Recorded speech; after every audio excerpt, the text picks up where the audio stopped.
private villa sa loob ng hotel?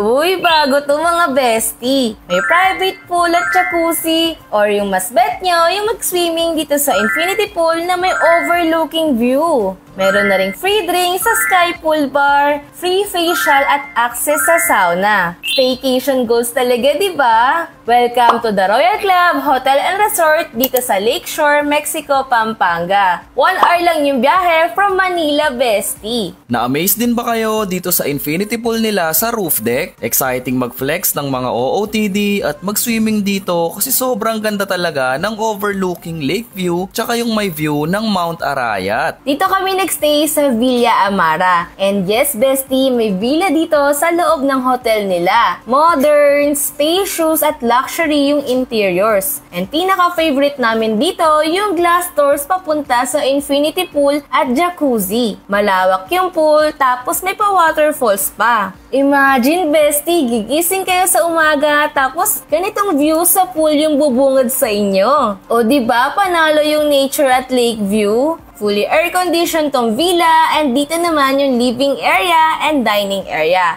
And syempre, meron din silang 2 bedrooms. Yung isang bedroom may access kayo sa balcony. Hotel quality yung mga beds nila and provided na rin nila yung mga towels. Lastly, meron din silang private bathroom, hot and cold shower with toiletries na din. Bonus pa kasi madami silang complimentary snacks. O, hindi kayo tinipid, di ba? Kung family or bigger group, perfect sa inyo tong 3-bedroom villa na may mahabang balcony. May air hockey, karaoke, tsaka private infinity pool at jacuzzi. And alam mo ba, bestie, pwede rin kayo mag-dater dito? For as low as 1K per head lang, may dater access na kayo sa infinity pool. Yung worth 1K nyo, consumable na rin sa food and drinks. Speaking of complimentary, don't forget pala mag-merienda dito sa Cafe Joanna. And meron din pala kayo ditong free coffee. Usapan, drinks lang pero natakam kami kaya napa-order pa kami ng mga food. In fairness, bet din yung mga pasta, pizza, tsaka burger. Perfect tumambay sa roof deck during golden hours habang naghihintay gumabi para makapag-drinks at chill sa Sky Pool Bar. Cheers tayo mga bestie! Dahil nagsa-celebrate kami ng monthsary, nagpa-room service na din kami. Dahil special celebration, umorder kami ng steak. Sobrang saya ng dinner experience. Ang syala kasi nasa likod lang namin yung infinity pool sa villa. During nighttime, pwede din kayong mag-swimming kasi lighted yung pool tsaka hindi maginaw yung tubig. The next morning, we decided na mag-breakfast na sa Sky Pool Bar. Maganda yung plating ng food tsaka mas lalong sumarap kasi ganito kaganda yung view namin. Level up yung silog meals tsaka grabe sobrang sarap na itong souffle. After breakfast, it's pamper time mga bestie. Sobrang sulit ng stay kasi akalain mo yon kasama na din sa binayaran nyo yung access dito sa sauna tsaka may pa-facial pa. Dumating kami dito excited at umuwi naman kaming enjoy at fresh ulit. Pwede nyo din i-book itong grand ballroom kung meron kayong company events, family gathering, or any special occasion. That's it, bestie! Yung rate ng overnight stay dito sa Villa Amara starts at 20,000, good for 6 packs na. The whole villa is yours, tsaka madami kayong luxury freebies. Kung bet nyo din i-spend yung dream staycation nyo dito, PM nyo lang the Royal Club Hotel and Resorts dito sa Mexico, Pampanga. Follow us for more travel and staycation ideas. Kami ulit ang Darshi na nagsasabing, may dagdag na naman kayo sa drawing bucket list nyo!